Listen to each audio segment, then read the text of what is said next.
Nilagang baboy na may sibot. Ang pork nilaga with sibot ay isang masustansyang Filipino soup at ito ay niluluto sa pamamagitan ng pagpapalambot ng baboy o di kaya ay karne ng baka.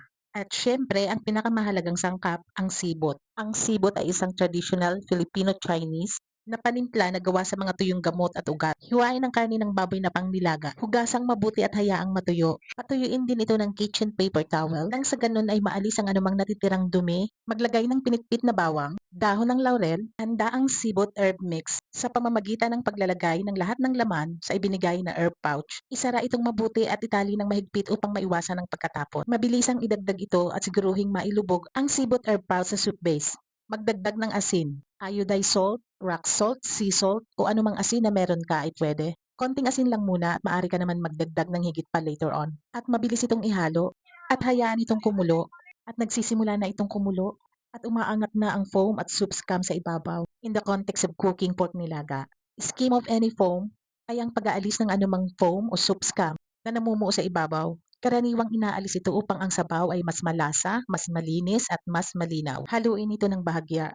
At dito ay naglagay ako ng pamintang buo. Maaari ka din maglagay ng luya. Ilalagay ko na rin ang mais na hiniwa ko lang ng paapat. At kung meron kang patatas, saging na saba, at ito, isa din sa mas nagpapasarap. And take note, marami ang naglalagay nito sa nilagang baboy. Ang yellow sweet potato. Yes, kamote, yung dilaw. Nagbibigay ito ng natural at banayad na tamis sa saba. Naglagay na ako ng siling haba, makakapal na hiwa ng sibuyas, at marami pang sibuyas.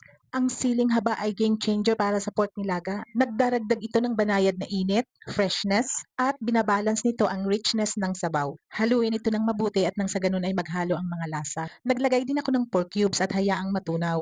Ang pork cubes ang nagbubus ng lasa ng nilaga. Nagbibigay ito ng rich flavor at agarang lasa para sa mas satisfying na sabaw. Ang patis ay kailangan sa pork nilaga. Nagbibigay ito ng umami, lalim, at mas malasa na sabaw. Ilagay ang apoy sa katamtamang init, haluin ng bahagya at hayaang kumulo. Halos luto na ang mais.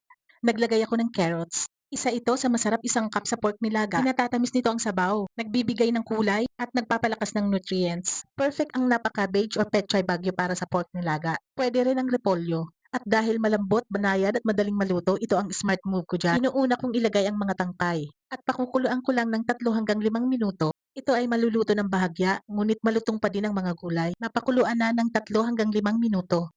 Idadagdag ko naman ang mga tangkay sa gitna. Sa mahinang apoy pakuluan uli ng 3 hanggang 5 minuto. Haluin ito ng banayad at mabilis upang mahalo ang lasa, ma-distribute ang init, at magpantay-pantay ang mga lasa. At ang panghuli, ilalagay ko na ang mga tuktok na dahon ng napa cabbage. Siguraduhin ilublob ito sa sabaw. Pakuluan ito sa loob ng 5 minuto. This way, nasisiguro ko ang pantay-pantay na pagkakaluto ng mga gulay. Hindi labog at malambot ang karne. Ang mahinang apoy at dahan-dahan na pagpapalambot ay ang susi para napapanatili ang magandang texture. At ito ay nagdudulot pa nga ng karagdagang lasa. Luto na ang pork nilaga with sibot. Oras na para mag-plate. Alisin na ang herb pack. Ilipat ang umuusok at mainit na sabaw sa isang mangkok. Ihain na habang mainit pa at samahan ng maraming kanin at ang sausawan na malimit kong gawin sa tuwing meron akong nilulutong nilaga. Ang patis na merong kalamansi at maraming siling labuyo. Tara na nga, kumain na tayo.